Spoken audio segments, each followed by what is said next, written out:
Hello friends, आपका अपना YouTube channel civilian 2.0 में फिर से स्वागत है।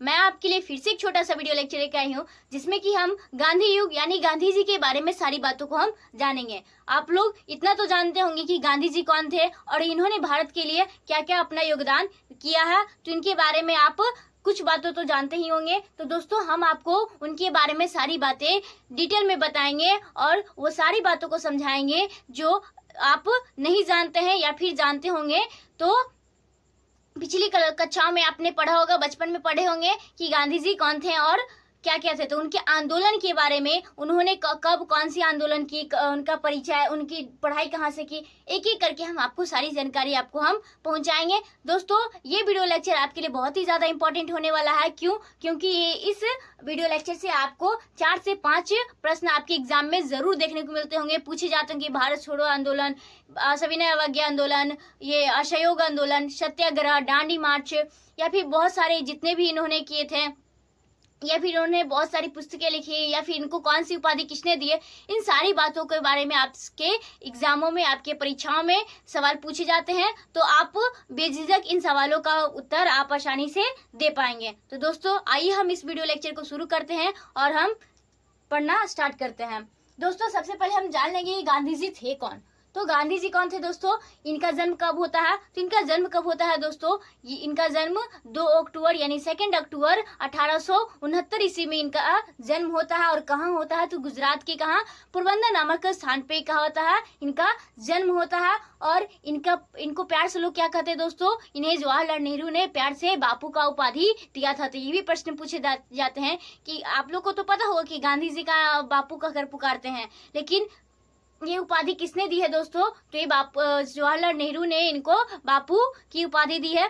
दोस्तों, इन्हें राष्ट्रपिता का भी कहा जाता है। किन्हें? तो महात्मा गांधी को राष्ट्रपिता भी कहा जाता है। तो दोस्तों, इनका जन्म कहाँ होता है? तो 2 अक्टूबर 1869 ईस्वी में इनका कहाँ, गुजरात के पोरबंदर में जन्म होता है। इनका पूरा नाम क्या होता है दोस्तों? महात्मा इनको उपाधि कौन देते हैं? बाद में रविन्द्रनाथ टैगोर देते हैं। तो इनके बारे में हम बाद में चर्चा करेंगे। सबसे पहले ये जानेंगे अगर उनका मूल्य नाम था या फिर जो वास्तविक नाम था तो वो क्या था? तो मोहनदास करमचंद गांधी था। महात्मा गांधी का वास्तविक नाम क्या था या मूल नाम क्या था दोस्तों? तो पूरा नाम उनका मोहनदास करमचंद गांधी था। और उनके पिताजी का नाम क्या था दोस्तों? तो करमचंद गांधी था। तो उनके पिताजी का नाम क्या था दोस्तों? तो करमचंद गांधी था। जो क्या थे दोस्तों? तो राजकोट और पोरबंदर के क्या थे दोस्तों? रियासत के दीवान थे। क्या थे दोस्तों? उस समय वो क्या थे? रियासत के दीवान थे। ठीक है, किनके? तो पोरबंदर और राजकोट के। ठीक है, नेक्स्ट हम देखेंगे उनकी माता कौन थी। तो उनकी माता का नाम क्या था दोस्तों? पुतलीबाई थी। उनकी माता का नाम क्या था दोस्तों? तो पुतलीबाई था। नेक्स्ट, उनकी पत्नी कौन थी? तो उनकी पत्नी कौन थी दोस्तों? तो उनका मात्र 13 वर्ष की उम्र में, कब दोस्तों? मात्र 13 वर्ष की उम्र में उनकी विवाह कर दी जाती है। और उनकी पत्नी का नाम क्या था दोस्तों? तो कस्तूरबा गांधी। उनकी पत्नी का नाम क्या था? तो कस्तूरबा गांधी। ठीक है, तो इस बात से आप कंफ्यूज नहीं, बहुत सारे बच्चे क्या हो जाते हैं, कंफ्यूज हो जाते हैं कि उनकी माता का नाम कस्तूरबा गांधी था कि उनकी पत्नी का नाम तो आप कंफ्यूज नहीं होना है, आराम से याद रखिएगा उनकी माता का नाम पुतलीबाई और उनकी पत्नी का नाम कस्तूरबा गांधी। नेक्स्ट दोस्तों, ये देखेंगे उनके कितने पुत्र थे। तो उनके 4 पुत्र थे और ऐसे 5 पुत्र कहा जाता है, लेकिन एक पुत्र क्या होते हैं? उनके दत्तक पुत्र यानी कि गोद लिए हुए पुत्र होते हैं। तो उनके कितने पुत्र होते हैं दोस्तों? तो 5 पुत्र होते हैं।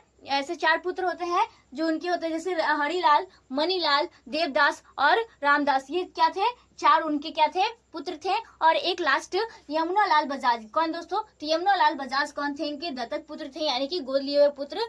इनको 5वां पुत्र कहा जाता है। ठीक है, किनको? तो यमुना लाल बजाज को। ठीक है, नेक्स्ट देखेंगे इनकी प्राथमिक शिक्षा कहाँ होती है। तो इनकी प्राथमिक शिक्षा कहाँ होती है दोस्तों? तो राजकोट में इनकी क्या होती है? प्राथमिक शिक्षा होती है। प्राथमिक शिक्षा के बाद ये उस शिक्षक के लिए क्या करते हैं दोस्तों? 1887 ईस्वी में क्या करते हैं? भावनगर के श्यामल दास कॉलेज में क्या करते हैं? श्यामल दास कॉलेज में क्या करते हैं? प्रवेश करते हैं, एडमिशन लेते हैं और वहां पे पढ़ाई करते हैं। उसके बाद वो क्या करते हैं? तो 1888 ईस्वी में क्या करते हैं? बैरिस्टर की तैयारी करते हैं। वो क्या करते हैं? वकालत करते हैं, यानी कि बैरिस्टर की तैयारी करने के लिए वो कहाँ चले जाते हैं दोस्तों? तो लंदन जाते हैं बैरिस्टर की तैयारी करने के लिए। तो उसके आगे हम देखेंगे कि जब वो पढ़ाई पूरी करके आए तो उसके बाद भारत कब लौट कर आते हैं, तो भारत 1891 ईस्वी में लंदन से बैरिस्टर की पढ़ाई करके आते हैं और राजकोट और बम्बई में, कहाँ, राजकोट और बम्बई में क्या करते हैं, वकालत करना शुरू कर देते हैं। उसके बाद वो क्या करते हैं दोस्तों, उन्होंने क्या किया 1893 ईस्वी में, कब दोस्तों, तो 1893 ईस्वी में किनके, तो गुजरात के एक व्यापारी था, कौन था दोस्तों, तो दादा अब्दुल्ला, उनके केस लड़ने के लिए वो कहाँ जाते हैं दोस्तों, दक्षिण अफ्रीका। वहीं जाने के बाद उनको रंग भेद जैसी समस्याओं का सामना करना पड़ा। हुआ क्या था दोस्तों, उनके साथ एक घटनाएं घटती है। होता है कि जब वो दक्षिण अफ्रीका में रहते हैं, जब वो केस लड़ रहे होते हैं, तो उस दौरान क्या होता है, नेटाल के क्षेत्र में क्या होती है, एक जगह है, कहाँ है दोस्तों, तो उसके समीप एक जगह है, कौन, डरबन, क्या है दोस्तों, दक्षिण अफ्रीका के नेटाल क्षेत्र के समय पे क्या है, डरबन में एक कौन सा स्टेशन है दोस्तों, तो पीटर मारिट्ज़बर्ग नामक एक स्टेशन है। वहां पे उन्हें क्या किया जाता है, ट्रेन से ढकेल दिया जाता है। किस रीजन होता है, रीजन क्या होता है कि उन्हें ट्रेन से ढकेल दी जाती है, तो दोस्तों अंग्रेज क्या होते हैं, वो प्रथम श्रेणी के ट्रेन के डिब्बे में वो गांधी जी बैठे हुए थे और उस श्रेणी में केवल गोरे लोगों, यानी कि अंग्रेज लोग क्या होते थे, गोरे होते थे, उन्हीं लोगों को जाना मतलब अनिवार्य था, जबकि काले या सांवले लोगों को या फिर कुत्तों को जाना, उस प्रथम श्रेणी के ट्रेन के डिब्बों में जाना मना था। जिस कारण से इन्हें क्या करते हैं, महात्मा गांधी को ट्रेन से ढकेल दिया जाता है। और उसी समय क्या होता है, उन्हें ये देखने को मिलता है कि हाँ रंग भेद की क्या होती है, जैसी समस्याएं का सामना उन्होंने वहां पर किया। नेक्स्ट दोस्तों हम ये जानेंगे कि 1903 ईस्वी में, कब दोस्तों, 1903 ईस्वी में जोहान्सबर्ग में, कहा दोस्तों, जोहान्सबर्ग में क्या करते हैं, वो वकालत का दफ्तर खोलते हैं, यानी कि ऑफिस खोलते हैं। कहाँ पे दोस्तों, तो वहीं दक्षिण अफ्रीका के जोहान्सबर्ग में, ठीक है। नेक्स्ट हम देखेंगे गांधी जी क्या करते हैं, इंडियन ओपिनियन, कौन सी एक साप्ताहिक पत्रिका, जो आप सुनते होंगे वीकली पत्रिका निकलती थी, तो उसमें उस समय उन्होंने क्या किया था, इंडियन ओपिनियन नामक एक साप्ताहिक पत्रिका मतलब लिखा और उसमें जो क्या थी, हर एक भाषा में प्रकाशित हुई। क्या हुआ दोस्तों, वो हर एक भाषा में प्रकाशित हुआ। और प्रकाशित के दौरान क्या होती है, सारी भाषा में होती है, लेकिन एकमात्र ऐसी कौन सी भाषाएं होती है जिसमें ये इंडियन ओपिनियन प्रकाशित नहीं होती है, तो एकमात्र वो कौन सी भाषा थी दोस्तों, तो उर्दू भाषा में ये नहीं लिखी गई है, ठीक है। नेक्स्ट हम आगे देखेंगे कि उन्होंने कब दोस्तों, तो उन्होंने ब्रह्मचर्य जीवन जीवन के लिए उन्होंने क्या किया, 1906 ईस्वी में, कब दोस्तों, 1906 ईस्वी में ब्रह्मचर्य जीवन जीने के लिए व्रत लिया। कब दोस्तों, 1906 ईस्वी में। तो 8 ईस्वी में, कब, 1908 ईस्वी में क्या करते हैं, वो एक जोहान्सबर्ग में क्या करते हैं, एशियाटिक ऑर्डिनेंस के विरुद्ध क्या करते हैं, एक पहला बार सत्याग्रह करते हैं। उन्हीं के विरुद्ध जब वो कर रहे थे, उसी समय उन्हें प्रथम कारावास कब, 1908 ईस्वी में, कब, 1908 ईस्वी में उन्हें प्रथम बार क्या किया जाता है, कारावास यानी कि जेल भेजा जाता है, कारावास की सजा सुनाई जाती है। तो दोस्तों अब हम यहाँ से देखेंगे कि कब, 4 फरवरी, कब दोस्तों, तो 4 फरवरी वो क्या करते हैं, 1916 में, कब दोस्तों, जब 1915 में यहाँ आते हैं, कहाँ, भारत लौट कर आते हैं। कब, तो जब 1915 में भारत लौट कर आते हैं, तो उसके बाद क्या करते हैं, तो 4 फरवरी 1916 में क्या करते हैं, गांधी जी बनारस हिंदू विश्वविद्यालय की क्या होता है, स्थापना होता है, उसका क्या करते हैं, उद्घाटन करते हैं। कौन करते हैं दोस्तों, तो महात्मा गांधी क्या करते हैं, उनका उद्घाटन करते हैं। नेक्स्ट दोस्तों देखेंगे कि महात्मा गांधी की उपाधियां किस किस ने कौन कौन सी उपाधियां दी है महात्मा गांधी को, तो इस वीडियो ये बातों को भी हम जानेंगे। दोस्तों ये आपके लिए बहुत ही इंपॉर्टेंट हो जाता है, ये आपका जीके का भी क्या हो जाता है, प्रश्न हो जाता है।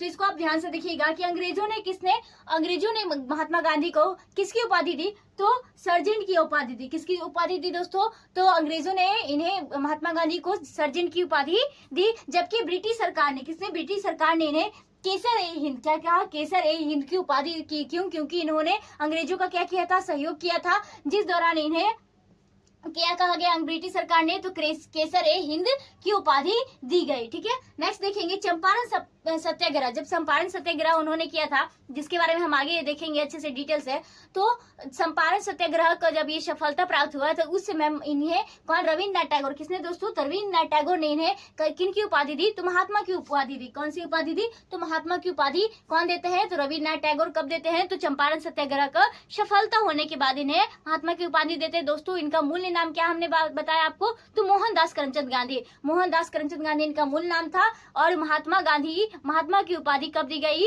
जब चंपारण सत्याग्रह क्या हो गया, सफल हो गया।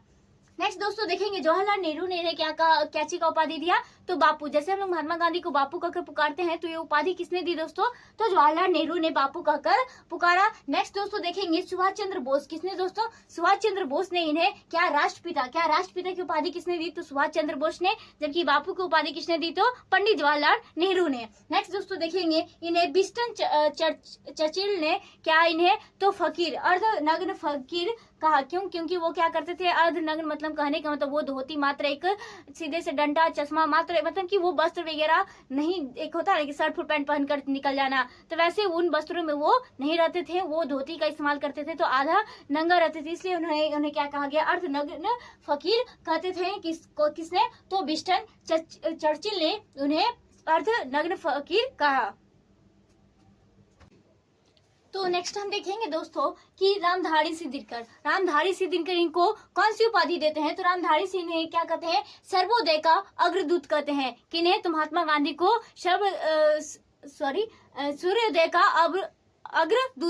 सूर्योदय का अग्रदूत किन्हें कहा जाता है, तो महात्मा गांधी को कहा जाता है। और किसने कहा था, तो रामधारी सिंह दिनकर ने कहा था। नेक्स्ट दोस्तों देखेंगे किसने, शेख मुजीबुर रहमान ने इन्हें किसकी उपाधि दी, तो जादूगर की उपाधि। तो जादूगर की पूछी जाती है कि जादूगर की उपाधि किसने दी थी महात्मा गांधी को, तो शेख मुजीबुर रहमान ने उन्हें क्या चीज, जादूगर का उपाधि दिया। नेक्स्ट दोस्तों खुदाई खिदमत, किसने, खुदाई खिदमत गार्ड संस्था थी, तो वो उसने कौन सी उपाधि दी दोस्तों, तो मंगल बाबा को उपाधि किसने दी थी दोस्तों, तो खुदाई खिदमत गार्ड संस्था ने इन्हें मंगल बाबा की उपाधि दिया। नेक्स्ट दोस्तों आइंस्टीन ने इनके बारे में एक लाजवाब बात कही थी दोस्तों। कहा था उन्होंने कि ऐसा जो 100 से 200 वर्ष बाद अगर ये इनके बारे में बात की जाएगी कि इन्होंने इतने सारे आंदोलन किए थे, तो इस बात को शायद ही कोई क्या करेगा, विश्वास करेगा कि ऐसे शरीर वाले इंसान जिन्होंने इतने सारे या फिर इतने बड़े आंदोलन को अकेले ही किया, या फिर सहयोग तो किए थे, लेकिन मतलब नेतृत्व करने का बात की जाए, यानी कि इनके समय में, या फिर एक तरह से कि इन्होंने इन सारे आंदोलन के लिए क्या किया, बहुत ज्यादा आवाज उठाई, इनका विरोध किया। तो इन सारी बातों के बारे में आइंस्टीन ने क्या कहा, कि आइंस्टीन ने कहा कि आने वाले 100 से 200 वर्षों बाद क्या शायद ही कोई विश्वास करेगा कि ऐसे हाड़ मांस शरीर वाला इस पृथ्वी पर था जिसने क्या किया, इतने बड़ा आंदोलन को किया था। तो दोस्तों हमने आपको महात्मा गांधी का परिचय, उनकी प्राथमिक शिक्षा कहाँ पे शिक्षा की, कहाँ पे वकालत किया, उनके साथ क्या घटना घटी दक्षिण अफ्रीका में, और उनकी कौन कौन सी उपाधियां किस ने दी थी, इनके बारे में हमने आपको इस वीडियो लेक्चर में बताया। तो दोस्तों आशा करते हैं कि आपको ये वीडियो लेक्चर बहुत ही पसंद आया होगा, तो आप अपने दोस्तों तक शेयर कीजिए, लाइक कीजिए, चैनल को सब्सक्राइब कीजिए। दोस्तों इसके आगे का वीडियो लेक्चर हम आपको अगले वीडियो लेक्चर में प्रोवाइड करा देंगे। दोस्तों नेक्स्ट वीडियो लेक्चर में हम देखेंगे रॉलेट एक्ट के बारे में देखेंगे, और उसके आगे जो इन्होंने महात्मा गांधी ने जो आगे आंदोलन किए हैं उनके बारे में एक करके देखेंगे। चौरा चौरी हत्याकांड इन्हीं के समय में होता, सविनय अवज्ञा आंदोलन, असहयोग आंदोलन, तो ऐसे करके हम आपको सारी बातों को एक एक करके बताएंगे। तो